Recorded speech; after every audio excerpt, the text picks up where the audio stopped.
I think emotions drive humans over logic. And as shown now, algorithms are controlling human emotions and influencing elections.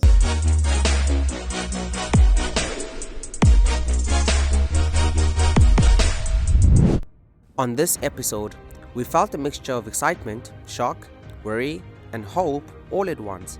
These two industry leaders have made us aware of humanity's responsibility on how we handle AI.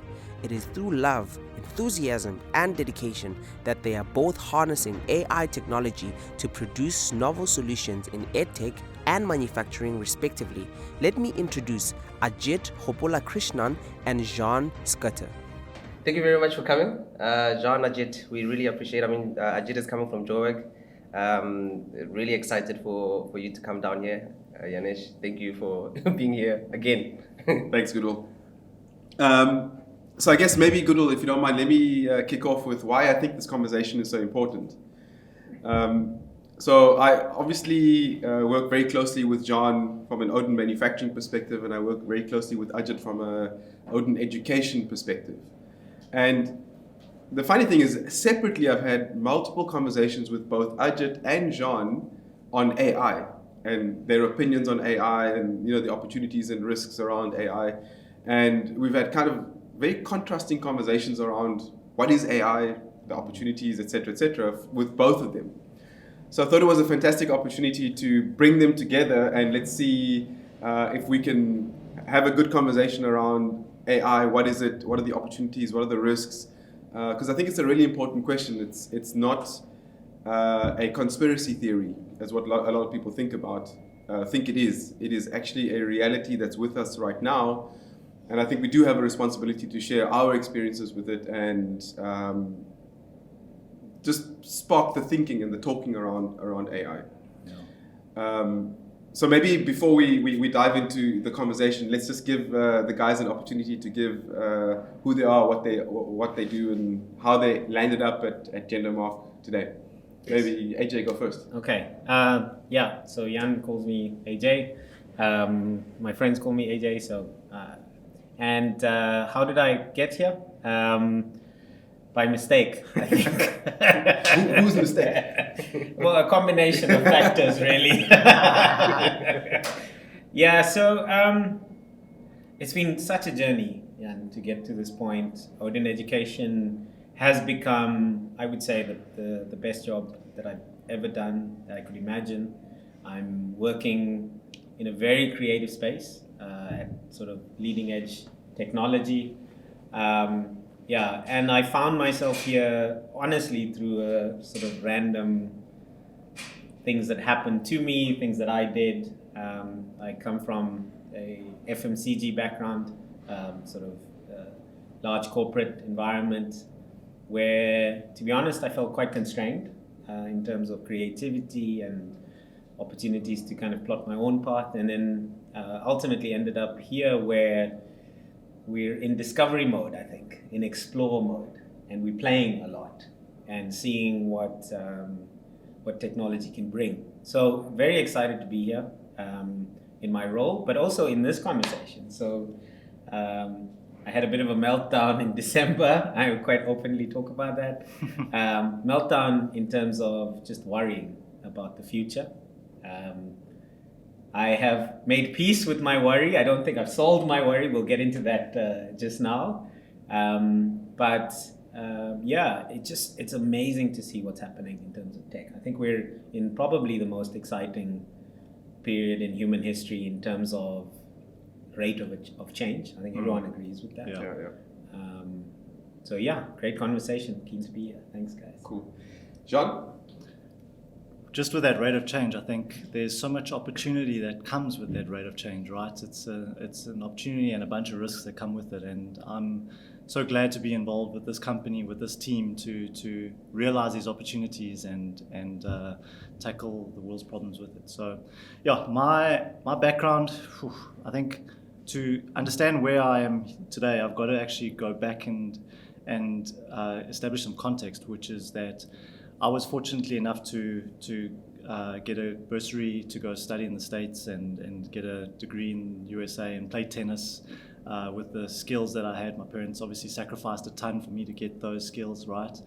And man, with that education, with that perspective, I eventually moved back here and started working on not only my master's but also on some data problems, right? So in fact, I did some trading with Siegfried back in the day, and my experience through early job and work was really around using statistical analysis and data to try and figure out better ways of making decisions. So that was always where I wanted to play in, and I decided even while I was doing that, I was lucky also to achieve my USA green card, but I decided to give that away and rather make an impact here in South Africa and developing economies and such. Wow. So I really feel a purpose in myself to take that perspective, take that education, take those experiences with my data analysis, with the data science, and really make an impact here. And fortunate enough to work with Jendamark to realize that purpose and that vision is phenomenal. So that's how I'm here today. Also with my experience in consulting and diverse industries of technological transformation and data science and AI as well. Really going from basic linear methods to non-linear methods, I've really gained a good understanding of the domain. However, look, you can go a lot deeper. It's getting a lot deeper by the day, right? It's progressing at a fast pace. So yeah, that's me. Yeah. Cool. So I think listening to you talk about purpose and AJ talking about passion, I'm very interested. I think that as an introduction to AI, the best way to contrast is to talk about emotions, right? In the sense that often we don't answer the question properly when someone asks how you are AJ. Just I'm fine, but you don't actually get deep into answering the question. So the question that I have for all of you is, how are you actually? But what I'm actually asking is, what has been in your mind and what is a feeling you remember feeling, and can AI do that? Yeah. Jeez. Can AI do that? Yes. What can't AI do? Now I'll get there. We haven't figured that out yet. But so emotion. I think how am I feeling? Happy, excited, nervous. Very nervous, actually. And it's contrasting emotions, but that's the reality of how I'm feeling now. I'm conflicted, if you want a better word. Yeah. And the reason is, I think, to give some context, I started engaging with things that are happening a few years ago in the AI space, and then had a period where I wasn't engaging. I wasn't really like following the detail anymore. And 2 years later, kind of wanted to find out again, sparked my interest, especially because that's what we're doing in our education space now. We're really looking at this tech. And I was shocked and blown away by the change in 2 years. Yeah. Towards spaces that were typically the realm of human intelligence. Yeah. So artificial intelligence is not new. Where we are venturing now with artificial intelligence into the emotional space, or it's called the limbic system, the human limbic system. That's what drives our behaviors. Elon Musk talks about this. Is actually super interesting for me. I think emotions drive humans over logic. And as shown now, algorithms are controlling human emotions and influencing elections. Yeah. And that tells you where AI is going. It's no longer the realm of logic. In fact, one of the most important things to understand about AI is it doesn't care about the logic. It just uses large amounts of data to understand what works and can apply that. So I think that it's human beings that allowed the AI to even tap the emotions of human beings, right? So when do we stop it? When do we put a stop to that penetration to say, I mean, it's us who taught the AI how to do that, how to trigger the emotions, and how to to prey on the emotions more than the logic. We taught it that for whatever outcome. So do we not stop at a point where we say no? Because if we don't, AI is going to take over in that sense. Yeah, I mean, I'm going to dive straight into the topic, yeah, if that's okay. So what worries me, I agree with you, first of all. I don't think we taught it. I think what happened is there was a natural evolution into this space, seeing that it works, you know. So it's kind of learning that how to influence humans, you need to have the limbic side, and therefore using the limbic side, you can influence humans. The one thing you got to understand is it's not a evil few bunch of people sitting out there, with an evil agenda, kind of programming all of this stuff. Yeah. I mean, that would be better for me. That would be safer, actually. This is it's almost letting a genie out of the bottle kind of mindset, where we sparked something and now it's growing and we don't have control of it anymore.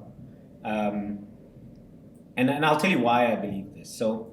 But I think before you go into why you believe all of that, let's actually get some basic context established, right? I think that's a good idea. So, what is AI? You might ask, or let's define some basic principles before we get caught up in the detail. I think for me, AI is literally a branch of like computer science, really, to build machines, where programmers really build machines to try and mimic a human intelligence, really, to try and do a simple task at the bare minimum. And some of these simple tasks are, for example, we see it all around us, right? We are impacted by machines every day, every hour, you could argue now. A good basic example is whether an email is spam or not. Another example is what is your next best movie to watch on Netflix. There's so many of these examples, basic examples of a basic algorithm or a statistical measure to help mitigate some risk or to recommend something that's more appropriate for you. And that's my definition, a simple definition of AI, right? But it really is you can make the definition towards narrow AI versus general AI, right? Yeah. And this is where I think we're going to start debating a bit more. So narrow AI, yes, by its definition is this predetermined set of tasks that we want the AI to learn and do and forecast the risk of that event, right? Or to recommend. So, John, maybe predetermined set of outcomes we want. Correct, predetermined outcomes. Exactly. And then it learns how to achieve Correct. those outcomes. Correct, but in fact it's controllable, right? Correct. It's controlled in terms of the will of the coder. Correct. The genie is still in the box. The genie is controlled. Yes. Exactly. 100%. Exactly. And that's narrow AI, right? But it's this concept of general AI that is obviously a lot more scary and a lot more undeterministic and a lot more what they in fact call autonomous. So it's where it learns by itself and it establishes behaviors that we can't see, and it learns from that, and it really is another deeper level of understanding meaning and applying that to different things. 100%.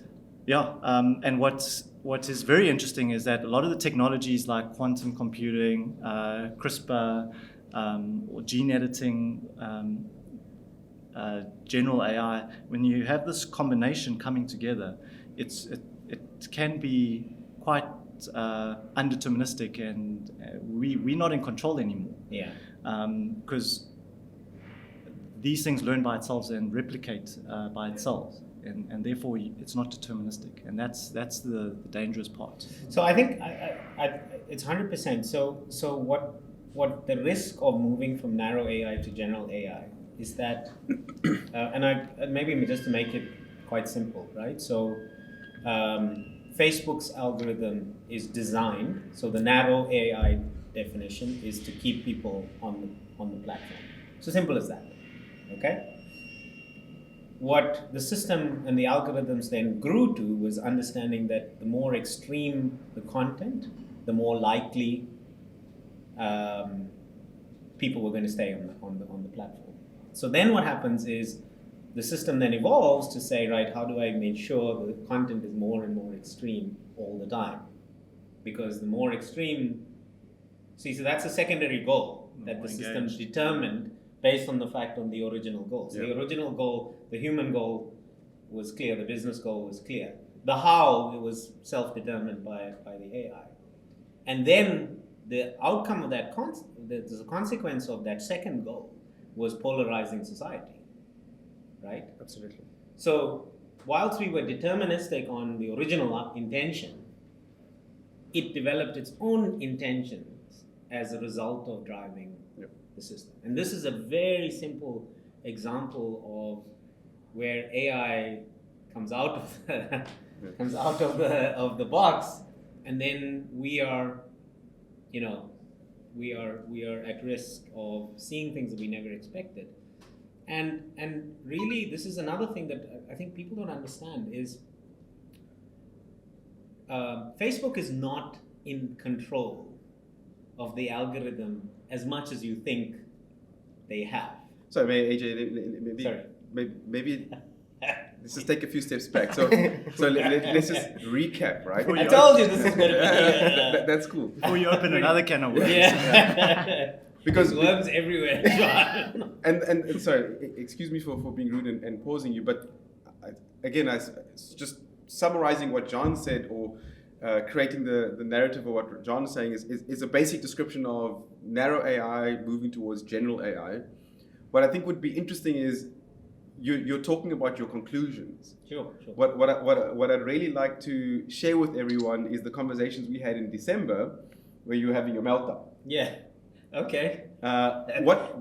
And you explained it to me, and I firstly I thought you were like talking about conspiracy theories and like I just lost it, right? Yeah. But then you explained certain things to me and events that have happened over the last 10 years that really got me thinking, which is why we sit here today. Yeah.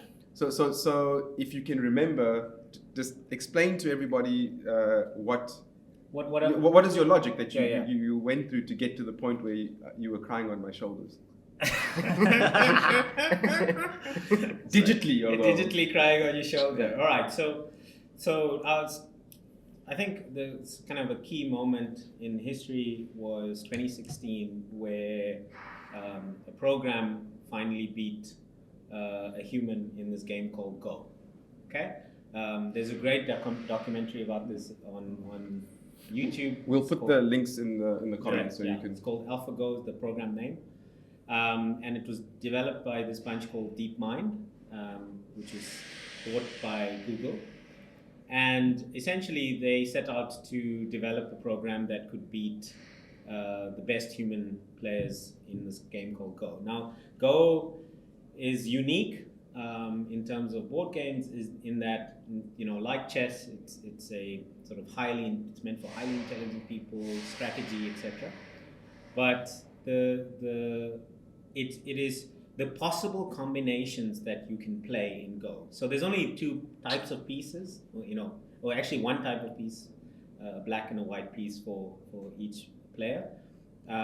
But it's one of those that is really like, for the traditional way of programming, was the holy grail, because there were just so many combinations. In fact, in the documentary, they say that there's more combinations on the Go board of moves than there are atoms in the universe. That's just to give you a scale. And so traditional methods of programming would never work to solve Go.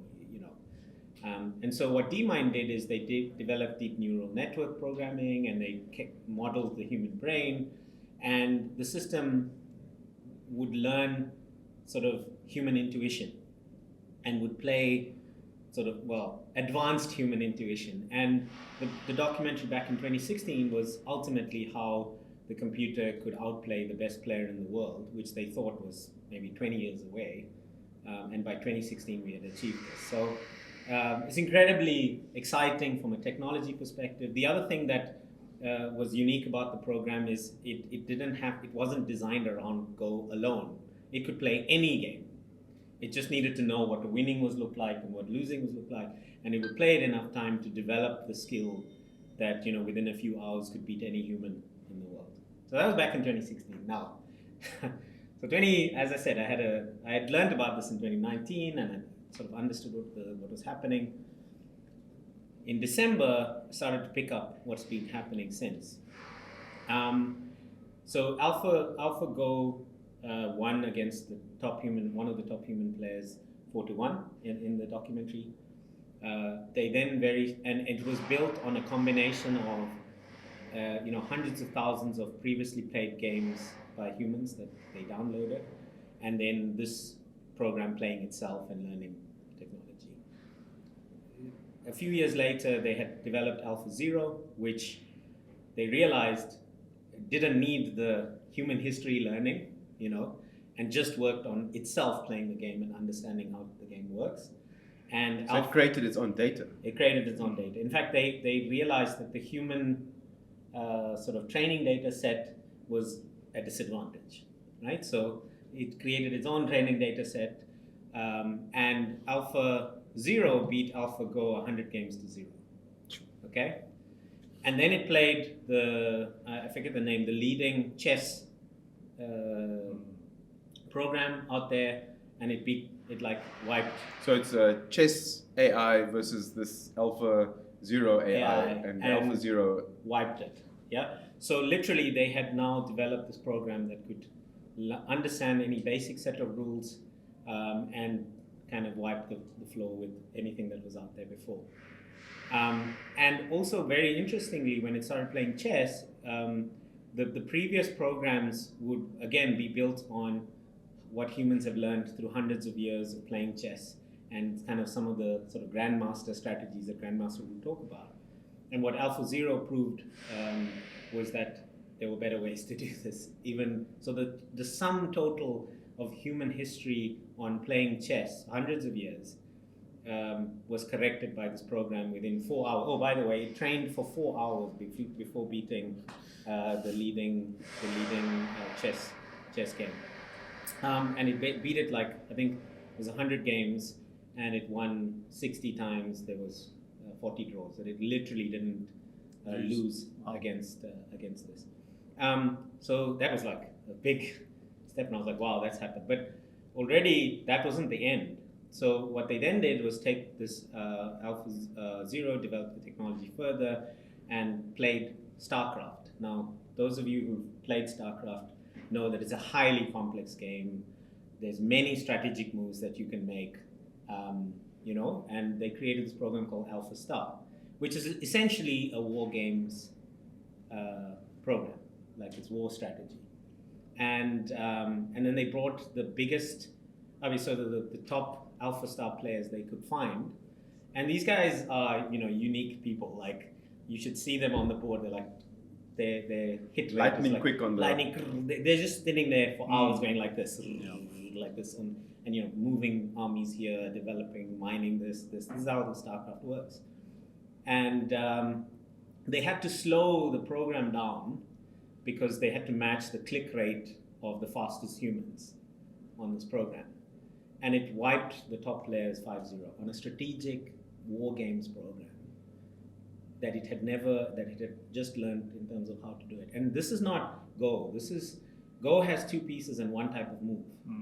Yeah. This is AlphaStar, which is incredibly complex. And the game, they had moved. So what had happened was, for me, that was the first shock, sort of the rate at which AI had progressed. And then I started finding out what were experts predicting in terms of when singularity is going to happen. So the concept of singularity is the moment where artificial intelligence surpasses human intelligence. Sorry, just before you go into the singularity, because that's another can. I just want to also ask you a couple of questions, because from my recent understanding of the progress of these AIs with gaming is that there's certain games like Bridge, for example, where there's multi-agents playing against each other, where it doesn't do so well. But what I found out, in fact, was released last week, is that there's this company called N-U-K-K-A-I, Nukai. It's a French based AI research institute that built this AI, generalized AI, to defeat a multi-agent game in bridge. And what's crazy is that obviously there's so many moves to play as well, like you mentioned, but it's unknown what the cards that the other players are holding. And this AI was able to win for the first time as well, which is also a significant feat in the It's almost like the next research. jump. Next jump. Multi-agent. Correct. Yeah. Now, but what is interesting about this company and this problem they're solving is that they're doing it in a way that is not so autonomous, right? Where they claim that it's more explainable. And this has been the big concern with a lot of deep learning algorithms and machine learning approaches, is that you can't you go through this machine learning process. There's an outcome that gets taught and shown, but you don't understand how it got to that point because it's a bunch of hidden layers, right?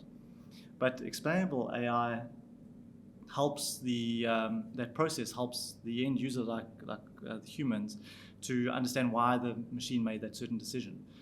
You see examples in it in the credit lending industries. You see it in lots of highly regulated industries to try and remove biases and all of that, right? And so this company is approaching it in that manner, while also trying to be a bit more transparent with it. So it's good to see that some people are taking the better approach, which is to be able to do it in a very transparent way. Yeah. And I think that's one of the goals of this conversation, is that I think all of us that are starting to play in the AI space need to understand the potential consequences of it and be cognizant of that in the decisions we make. And like you say, one of those decisions is to be transparent about how we go about doing what we do, because there could be unintended consequences. Facebook is a good example. Determining the outcome of the election wasn't a plan from Facebook's perspective. Yeah, so for me, and one of the arguments I had with, or statements I keep making to Ajit, is that it comes down to ethics at the end of the day. But he hasn't got to breaking point yet. Yeah, I haven't yet. Sorry, I'm taking a long route to. Before you even get to the breaking point, AJ, what is worrying me is everything AJ is saying. My logic cannot quantify. But what is constant is this feeling of terror, fear, and anxiety that I'm hearing. And I'm feeling it without understanding what you're saying. Yeah. Which, what it's bringing me to is the last thing I'm like, can AI at least not do this? Can it not feel what I'm feeling the way I'm feeling it? Because that is, or in my head, what is different, or I think is different. It could be because I'm ignorant and I don't know like how deep this is going, but it's just that feeling. It's like one of the examples I thought about is when a child does not know how to speak yet, but the father or the mother says something that they might not hear, but in a tone, and the child registers, I should not do that, but they don't get the words. And it's those sort of things in my head where I'm like, it's some sort of intelligence that human beings have. Can AI do that already? So So continue the story to get to try and answer just on your point, I think AI is helping us improve our intelligence already. So your example is great. It's just that they've built in some sort of maybe feedback loop to so that as the AI progresses, it's taking humans along. It's not very different actually, because so what I mentioned earlier, AlphaZero taught us a lot about what we thought we understood about chess. In fact, AlphaGo, right in 2016, started to teach us about Go, the assumptions and it's just because they're advancing and beating what we thought as this traditional sort of barriers to logic progression. So I think it's not very different.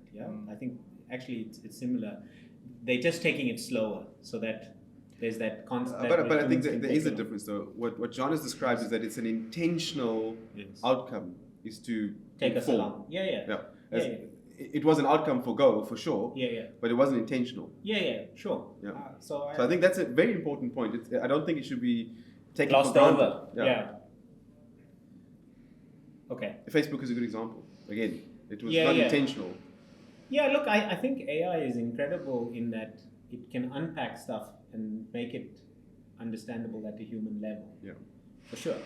I think And can potentially work. In fact, I think the best examples where humans and AI work together, which is exactly this, which is really where, by design, it's meant to be collaborative with humans, not autonomous in the complete 100%. That's a good example. Make me feel a bit better, Sean. Yeah. Wait. But look, this This is is also in the feeling of, oh man.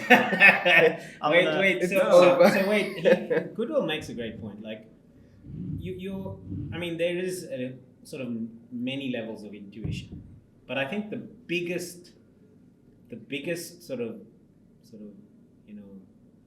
tipping point was when the computer started developing intuition, and the AI was seeming to behave in a human intuition kind of things.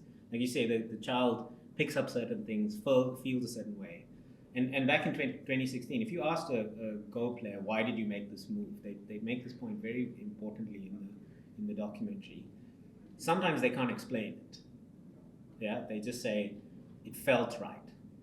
Yeah, but it's not just a random feel right. It ends up being like an incredibly amazing move. Yeah, this has been these top Go players. They play in a realm where it's just like they can see things, and But that's what the AI was demonstrating. It was making moves that we would say is crappy moves, but there was this level of, and it couldn't know that wasn't a crappy move because it can't calculate. Just the sheer volume of iterations he would have to calculate to guarantee that was a great move.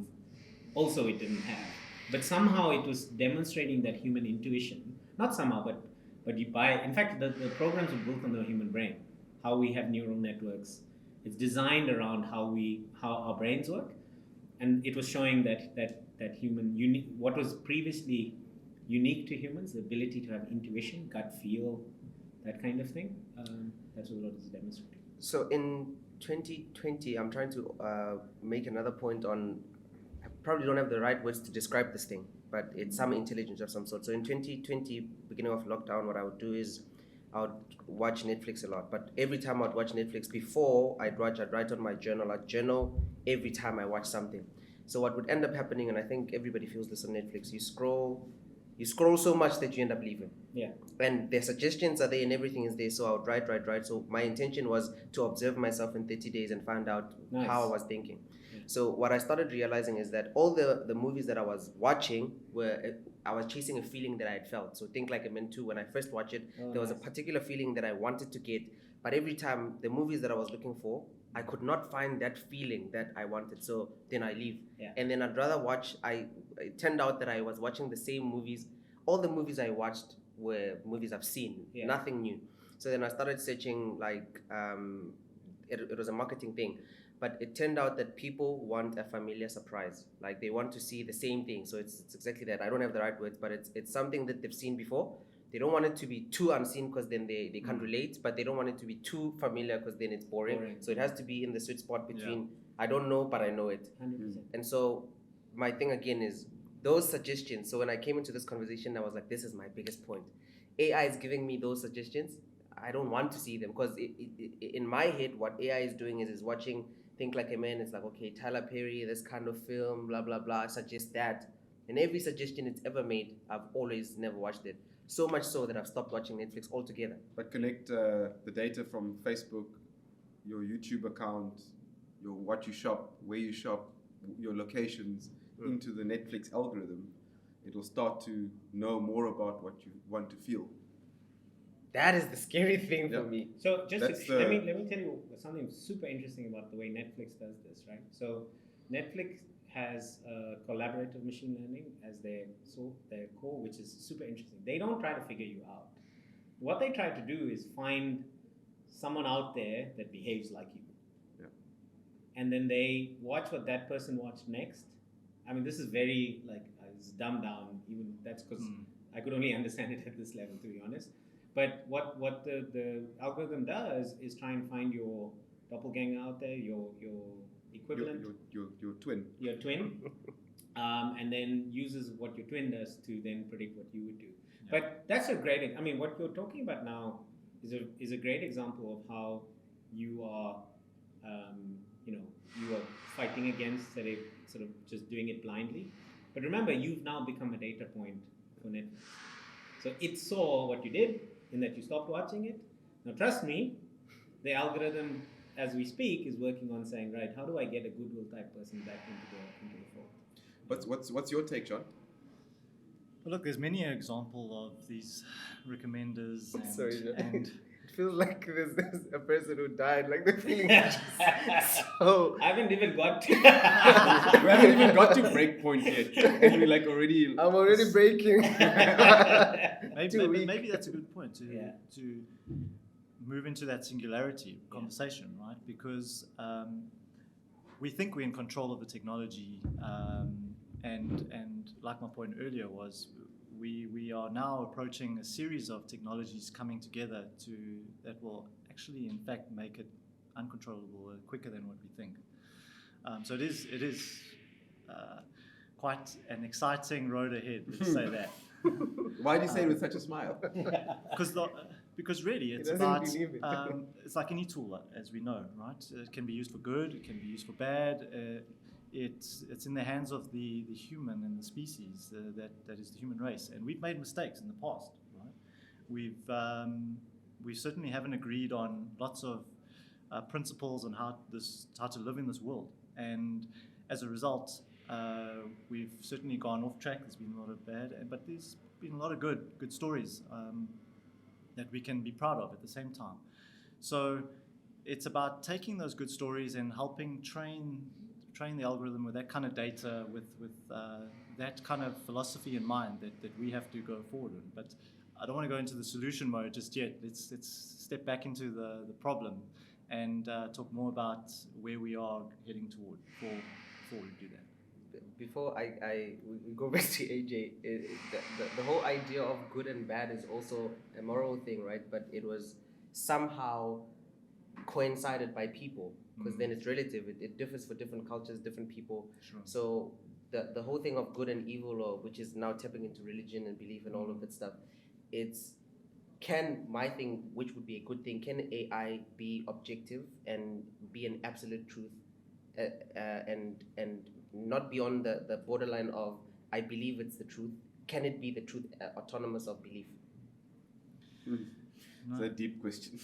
I believe not. So, like I said, we as a race, as a continent, as a culture, look, there's so many different ways of separating us. We're all so different. We have different morals. We have different. We disagree more than we agree, right? So much so that we'd actually fight about it. On one culture, we would kill another person to if we believe in something, patriotism, right? We would literally go to the ends of the earth to kill people for that. And the other side of the coin is look at the Dalai Lama, where they can't even hurt a fly, as an example. And so you've got this opposing human species with various different moral codes. And what is right? What is wrong? We don't have those answers.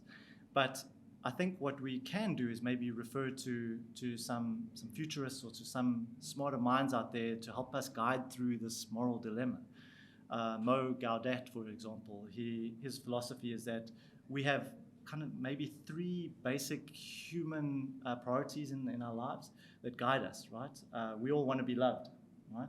That's something foundational to us. We all want to be connected to each other, find a community and connect. And what else? We want to be happy, right? That's maybe our purpose in life is those three things. And maybe also to appreciate a bit of beauty out there in the earth. That's fundamentally what we can all agree on. Doesn't matter about what race and what culture. But that's as a consequence of being socialized. We could say that we were socialized into believing that's common amongst all of us. But if we go track back and control what we feed the child, it could be completely different.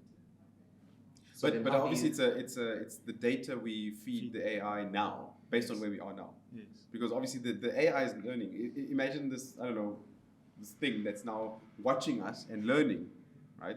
Yes. We'll get to AJ's breaking point just now, but what we feed it is where we are now. Yeah. I mean, what happened 100 years ago, I don't, maybe it can go back and look at the history data that's sitting on the internet and learn what we did in the past. But that's why I think that my only argument, or my only solace, maybe not argument, is that our morals and ethics around what we do with the technology today will have a huge impact on the outcome of this potential singularity in the future. Whether we can control it or not, I don't think anybody has the answer to that. But what we can do is at least put our best foot forward as a human race. So this is Mo Gaudat's theory. You know, he says please and thank you to his Google Maps. Correct. He says you must be polite to the machines because you're teaching them that's the right way to behave. So he says thank you to his Google Maps when he gets to a destination. He says thank you. But Jan, we will be the first set of training data for the AI. Yep. However, like AlphaZero demonstrated, that it realized that data didn't help it, and actually it was better to not use the training data for humans. But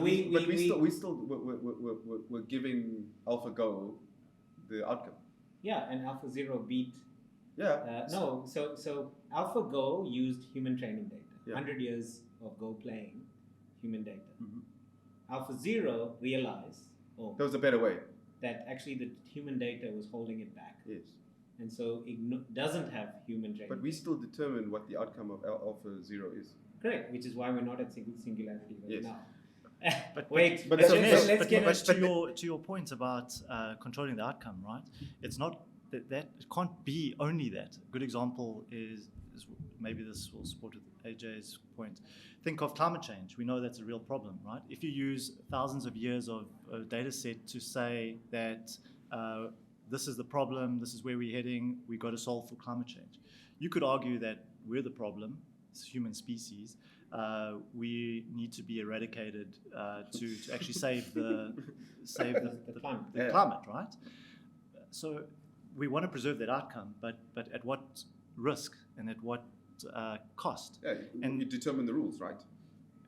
But there's rules. There's rules that AlphaZero. But we can't agree on the rules. We can't agree on the rules because the regulations are different in different countries. Which is why I say whether we succeed in getting on the same page is a different discussion. Yeah. Maybe I'm jumping into solution mode again. Yeah. But what I'm saying is climate change is what we need to solve for. Yeah. We can determine the rules. Don't kill humans. Yeah. But that's a bias, right? Then it messes the data. No, but I can determine the rules. The games all have rules. One rule is please don't kill humans, right? And whatever else we decide is important for us as a society to not break or not change. And then let the thing do its thing, right? But unfortunately in society, the we is not all humanity. It's the people with power. That's the problem. So we're the problem, right? Yes. Not the AI. And the AI will realize that we're the problem and say, wipe them off. I can't argue the point, right? Yeah. But maybe like it's so that I can sleep at night, right? Is that it is we at play. We can create the rules. We can determine the outcome. We're at that stage where we can still do that. We can definitely determine the short term outcome. Yeah, I know that's where we maybe I'm refusing to accept that because I want to sleep at night. Yeah. So this is quite fun. Like it's a tech company talking about sleeping at night. Okay, so let's. I value sleeping at night. Right? Let's define the problem. We'll come to solution. Okay. They might be. They hopefully is by the end of this conversation. Yeah. Some light. So I think let me just finish my story. We got to some in December. I'm now looking at the stuff. I'm seeing how far it progressed. And then I started to kind of talk to the narratives out there around where this is going. Yeah. And what was surprising to me was that there is no tech expert out there, or very, very few, that says there won't be this point where artificial intelligence will surpass human intelligence. They all seem to be talking about when, not whether it will happen. Yep. Okay? Yep. And there are those who believe it's 30 years away, and that is the conservative view, and then there are those who believe it's 5 years away. And I honestly, when I started thinking about 5 years away, so that was worrying to me to say, wow, that's very soon. Like I can put that in my brain around where 5 years I want to be. Yeah. So anyway, so the first thing is that there is unified acceptance that it's going to happen. Okay. The second thing, and these of people in the know. Yeah. It's just a matter of horizon. The second thing that started to worry me is that if we get to a point that there is a super intelligence, that we are no longer the apex predator on Earth, yeah? Even if it is good AI, to your earlier point, to the climate change point, our priorities as a human race are no longer number one priorities. So even if you had an AI that was, especially if you had an AI that was concerned about nature, that was concerned equally about all living animals on Earth, that would be against what is in the pure best interests of humans. Yeah, the example I asked Janesh was, how well do we treat bonobo apes? They're the next, one of the almost next intelligent animal out there. Yeah. How well do we treat them? Okay, but if you asked us to say, right, would we be happy being treated like the bonobo ape? The answer is absolutely not. Yeah. So we are not ready for the moment in time that our interests are not the only interests that are considered as a human race. Like 100%, 8 billion is too much for one species for a sustainable one planet, yeah. For one planet, and therefore it's immediately a super intelligence would see us as a problem in the balance, and we know that we're a problem in the balance. Okay. So there's that scenario that it is going to happen, and we are no longer going to be the most intelligent. By the way, it's called singularity because the concept of singularity is a concept where it's a point in time where we don't know what's going to happen after that point. Yeah, and where it's uncontrollable. Correct, and it's unknown, uncontrollable, and unknown because that's it's an event horizon. It's like the complete edge of our understanding. Yeah. So that was the first thing. The second thing for me was how vulnerable we are at the moment to an event like that, to the consequence of an event like that happening. And I'll tell you why. Because if you look back at the progress over the last 20 years of what's happened in terms of technology, we've almost set ourselves up to be super vulnerable to an AI superintelligence. Okay, and I'll tell you what I'm talking about. So first, if you had an alien invader and they wanted to conquer all humans, what is the first thing they'd need to do? They'd need to have a way to access all the humans, correct? That's the first thing they need to do. They need to be able to get, in war, if you're going to conquer somebody, you need to be able to get to them. So in 1990, we developed the internet, and we've been on a steady process of making everyone log on to the internet on a regular basis. So we've created an infrastructure where AI can literally access almost everyone in the world. In fact, maybe Africa and a few countries, few spaces in different continents are still not accessible by the internet. But we're pretty soon getting to the point where an AI could access everyone. So step one.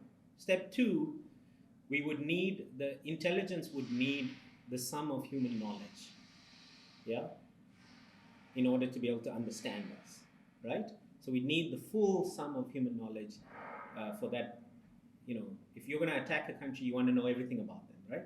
So what did we do in the early 2000s? We uploaded the sum of human knowledge onto the internet, right? So we've given the potential AI access to all our knowledge, right? A few years later, we started to, but knowledge alone is not going to be able to conquer someone. You need the emotional knowledge, the limbic system. So what did we do about 5 years ago? We started social media, and humans started to upload their entire emotions onto the internet. Prior to that, it was just logic. It was data. Yeah. But since the advent of social media, we are now uploading our full emotions on a daily basis. So now a system can now access our emotions, our entire knowledge, and can get to us. The third element is if you're going to attack a country, you have to prevent them from being able to cut you off. Yeah? and that's called about distributed infrastructure. So the internet doesn't exist in one place. That there's no switch. Yeah. Even if I turn off the power, we're getting to a point where we're creating, almost distributed power sources now for the internet. That there's no off button. And then the last thing that we need in order to be able to resist an invasion is a unified, the whole divide and conquer. So we need a unified response, right? Which, even with COVID, we've demonstrated as humans, we no longer have the ability under a global threat that is affecting all of us to have a unified response, right? So we are, I believe, as a human race, at the most vulnerable point in history for an AI to come, and everybody agrees an AI is coming. And I couldn't sleep. So okay, so and that's when the meltdown happened. so AJ, I like I'm saying, at this point I'm not logical. I'm just thinking about everything that is coming in my head. Survival instincts kicking in. Yes. Okay. The first problem that I'm picking up from what you're saying is what happened back when from a religious perspective there was the leader who knew more than the crowd, and he would stand every Sunday or every Saturday, give them information. Without that guy, these people are vulnerable. So my biggest problem with documentaries, with people telling the story, is that there's a narrative that is set. So with that narrative, a narrative is an outcome. So, but 9 out of 10 times, the narrative does not tell the whole story. It tells you the story that it's intended, right? Yeah. And so that is the reason why it gets piercing and very powerful and emotive, is because it's narrow. Yeah, it's biased. If it's that bias. So if you open it up a bit, then you realize that maybe not as powerful as we intended to be. So my first thing is, could it be that your story is the preacher who's preaching to the choir that is unaware? Yeah. I'm hoping it is. Yeah. For my sanity, like Ganesh. Yeah. I'm hoping it is. Or the information that you got is also the priest at the altar. Yeah. But what it does is that it makes me aware. But me being aware doesn't do anything, because from what I'm listening, it's done anyway. That's why I'd love to get Jean's take. Yeah. On everything I said, John. Well, wait, just before he does, if I could say one thing. Of course. I think this was why I reached out to my friends, because I was also, I obviously was now working myself up and looking at everything from quite a negative lens, yeah, and I was aware of that. So I said, okay, let me stop having this conversation in my head. Let me bring some trusted friends around and let them tear apart my logic, because that was actually what I was looking for. So I think this is where enter Juane, help me. No, and then everyone on our WhatsApp group is completely depressed about the topic. Yeah. So what he intended, the opposite happened. Yeah. I convinced them rather than them find the issues in my logic. So if AJ became the nihilist, he made everyone in the group nihilist. Yeah. Correct. So now if all of us, let's assume we'll take case study that we are fictional. AJ is the nihilist. In 10 years' time, AJ is the priest. The whole world supports you. Yeah. I can guarantee we'll all kill ourselves before AI kills us. Though there's an interesting that could be a solution. There's an interesting point that I'd like to make there, by the way, just to destroy us completely. I don't think we'll ever get to Terminator kind of situation with robots running around, because that's the popular narrative. Yeah. I think the AI will get us to kill ourselves. But it doesn't, for me, AJ, it doesn't take the AI telling us to kill ourselves. It takes hopelessness. Then you do it anyway. So remember, the AI now has the ability to control the limbic system, your emotions. Your emotions. So, for a child to stab his dad, to take a very morbid example, the child has to be emotionally convinced that that's the right thing to do. Now, what if AI has the ability to do that? This is what I'm talking about, right? Yes. It's that we are so vulnerable to a superior intelligence on the internet or online on the cloud that we can be manipulated. People would argue tyrants and religious leaders in the past have manipulated thousands to do things that are otherwise unimaginable. Yes. this is the power that we have now arrested, or control that we have now arrested to algorithms. But I think that manipulation, whether intended or unintended, happens now. Yes. You see the rate of Yes. shootings and Yeah. even suicides, Yeah.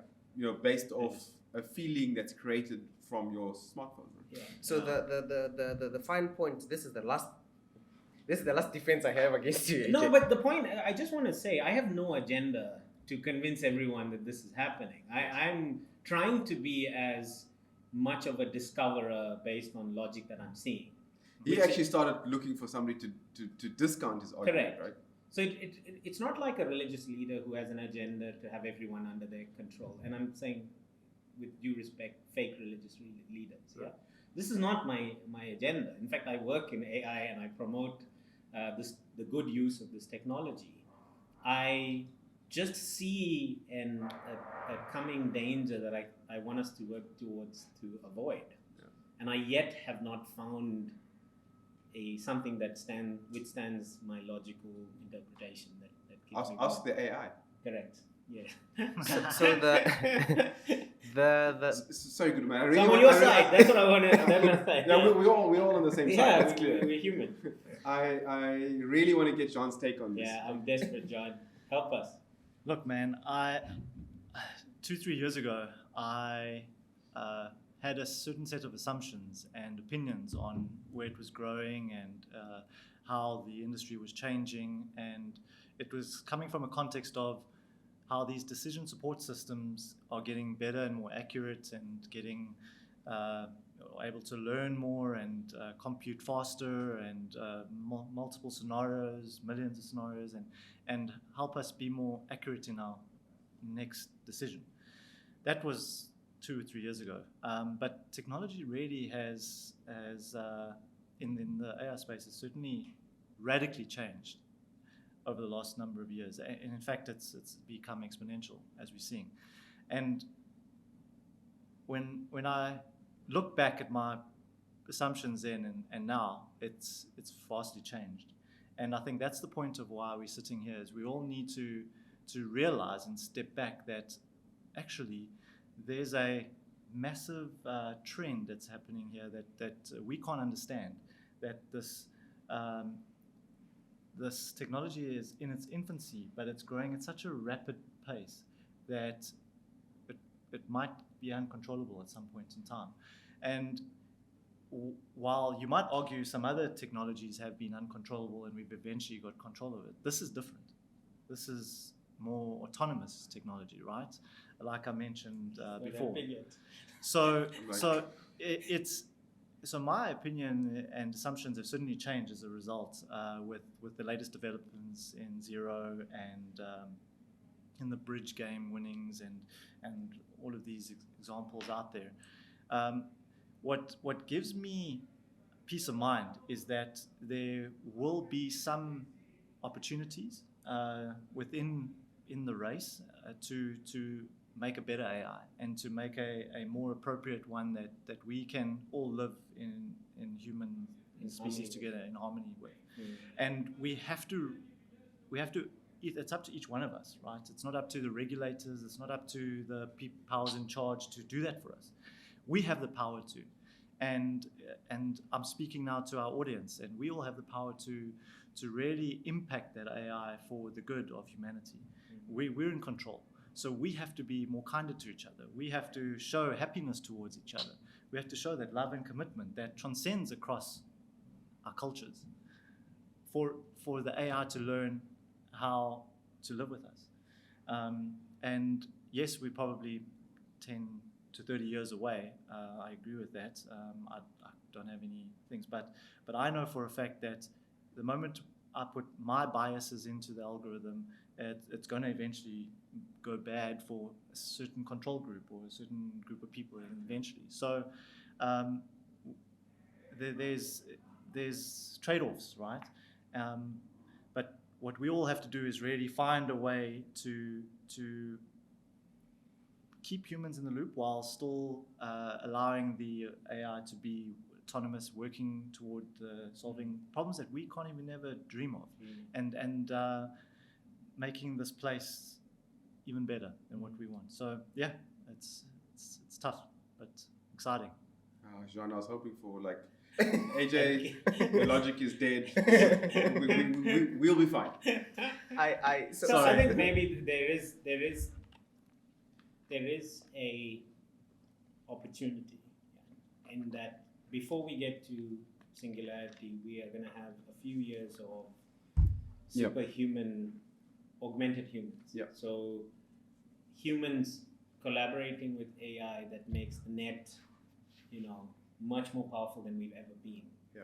And I think the point that John is making is that it's incredibly important to use that wisely to prepare us however we like. Maybe the augmented human will figure out how to sustainably maintain a super intelligence above that. Maybe I'm not smart enough to figure out how we can control or how we can coexist in the future. Yeah. But there are the rate at which our human ability is growing right now because of the fact that we're partnering with AI is again something that we've never seen. So before AI comes, there is the augmented human, and we must look to the augmented human to make the right decisions for the long term. And so there is a period of using AI properly. Yeah, and at the same time, that augmented human can use it for the wrong correct. reasons. And this is I am a little bit pessimistic in terms of what I've seen with regards to climate change, with regards how humans handle the COVID pandemic, with regards all the stuff that's happening now. So that does make me feel uncomfortable, but it doesn't take away the opportunity we have. We can, for example, we using AI can design world order frameworks, a better way to do democracy. In a way that is so much better, that helps us coordinate on a global scale for the interests of everyone. And that's coming. I mean, really, that's not even 5 years away. That's almost today. We can use AI, in my case, to solve education and the access to education and the human development for the next 5 years. And if we do that with a humanistic mindset, then hopefully that can then develop into answering these problems that we can't answer on the table. So didn't.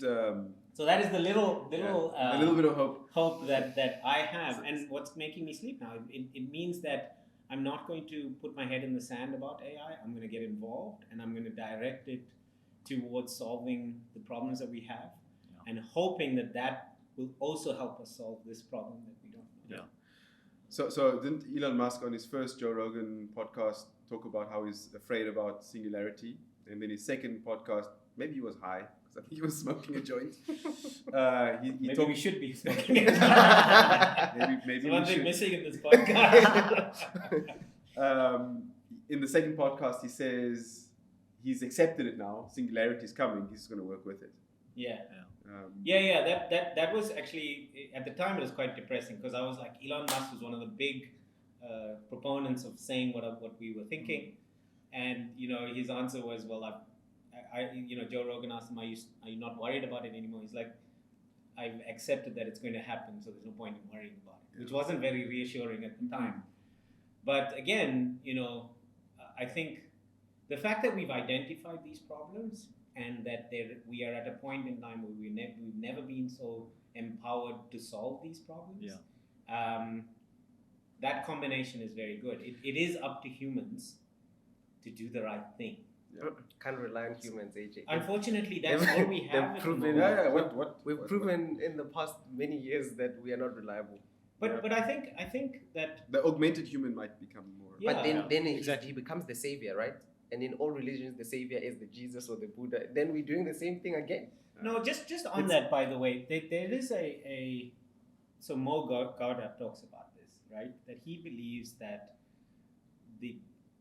any intelligence ultimately, right? And this may be just a belief, but I kind of relate to this a lot, is that ultimately doing good is the intelligent thing to do. And good in the broader sense of the definition, of course. No harm to others. Ultimately, now if you can believe that, right, then ultimately any AI, augmented human or not, will ultimately look at the good for all. Yeah?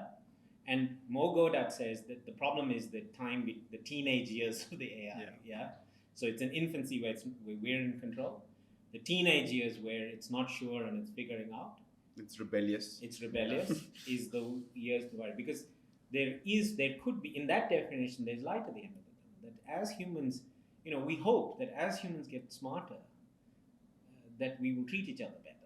Because it's the right, that seems to be the better thing to do intelligent-wise. Maybe I'm being a bit hopeful. The point is we don't know, right? Correct. The honest truth is I don't think anybody knows. We've got our theories, but I think my theory is the more certain human beings get smarter, they realize the loopholes of, they are not as smart, then you prey on them. Yeah, but that's a temporary thing. I think that's a teenage thing. Yeah, and that's teenage temporary. intelligence. It's that's the one that we should worry about. Yeah, that's the one that's taken advantage of AI for their own personal gain. Correct. Yes. As opposed to using AI actually for the greater good.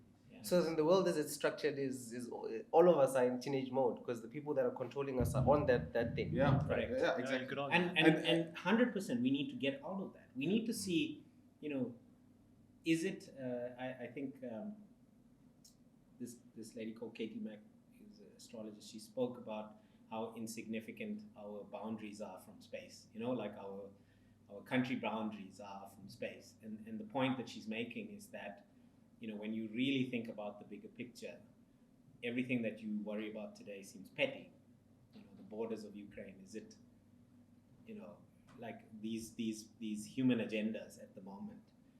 And I think our appeal in this podcast should be to say, we have a moment in time that we are so powerful that we need to make the choice to use it for good. Yeah, and I'd rather have a discussion around defining the good with like-minded people, where the prioritization, than wondering whether they have my interest at heart or they have some other evil agenda. Yeah, and we need to find like-minded people in technology who have got this sort of right. I'm so powerful now. How can I make the world better? So how do we eradicate poverty? Correct. These are questions that we've never solved, but we're now in a better position to solve. Where one half of the world is full of abundance, too much, we're throwing food away. Yeah. Like 60% of the food is thrown away, wasted. Yeah. And you have the other half of the world where you've got people starving. So we've got 1 billion people starving, and we produce enough for 13 billion people. That's the stat. Exactly. But the thing is, so then it comes to if you distributed wealth equally amongst everyone in the world, you still haven't solved the problem. How do you mean? Oh, no, that wealth is a whole other discussion, I guess. Right. Yeah. So even if it's food, like if everyone had the same economic status, right, which would eradicate poverty, we'd still have weird problems. No, I think the point is that AI could help at least get towards why are we making food for 13 million people and there's 1 million people starving. Yeah. Sorry, 13 billion food for 13 billion and there's 1 billion people starving. Yeah. AI we haven't solved it. Yeah. But AI might help us solve that problem. So Not to say that it your solves question is right? Yeah, but it doesn't and solve nobody all has problems. the answer. But I think that's what we're saying. There's a lot of things that throughout human history we haven't really solved. We haven't solved civilization, uniform civilization. We haven't solved food equity. We haven't solved human happiness. Yeah. And like you say, we see problems and we don't know how to do it and so on. But for example, AI could develop a proper simulation model that could help us model what the right thing to do is. Yeah. Where to grow what crops from an environmental perspective. In scenarios that we haven't even thought of. Dreamed of. So just on that, I just wanted to go live in the Kalahari. He was like, no, that's my backup plan. I want to cross the Kalahari off the grid, where I'm too insignificant for AI to bother with. That's my backup plan. so Goodwill, I don't know if you had any final questions, but before you jumped into final questions, I wanted to maybe quiz Juane and Ajit on how are you now going to be using AI in your spheres right now to at least work towards this better society. Should I go first? Yep. Cool. problem.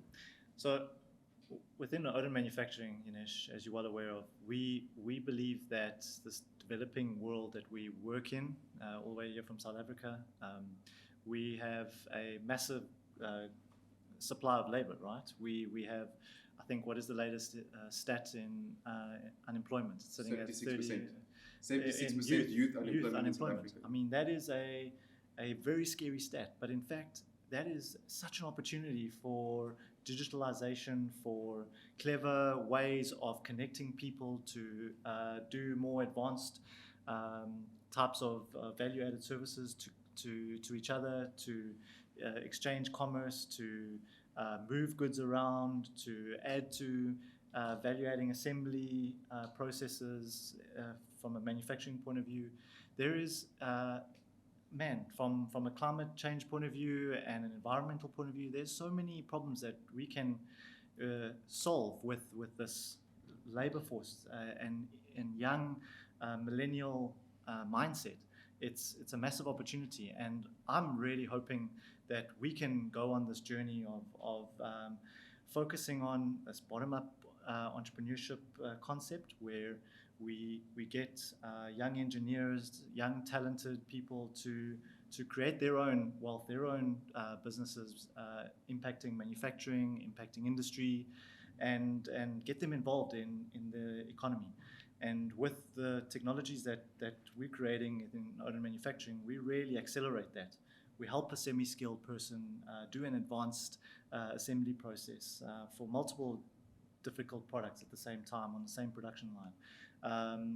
We are able to get a technical, very, very technical process like vibration analysis get done by a really semi-skilled person with a mobile app and a proprietary sensor that we've developed. So, and not to mention all the digitization around complex machine maintenance and et cetera, et cetera. There is a wealth of opportunity when you actually look at the abundance of ways of trying to solve it. We have, not to mention, lots of other industrial problems in Africa, South Africa. We've got our drought locally. We've got so many manufacturing inefficiencies too.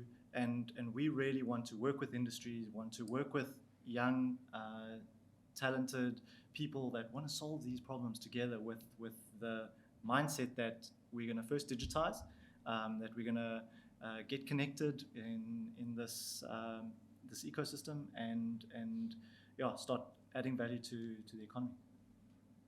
Awesome.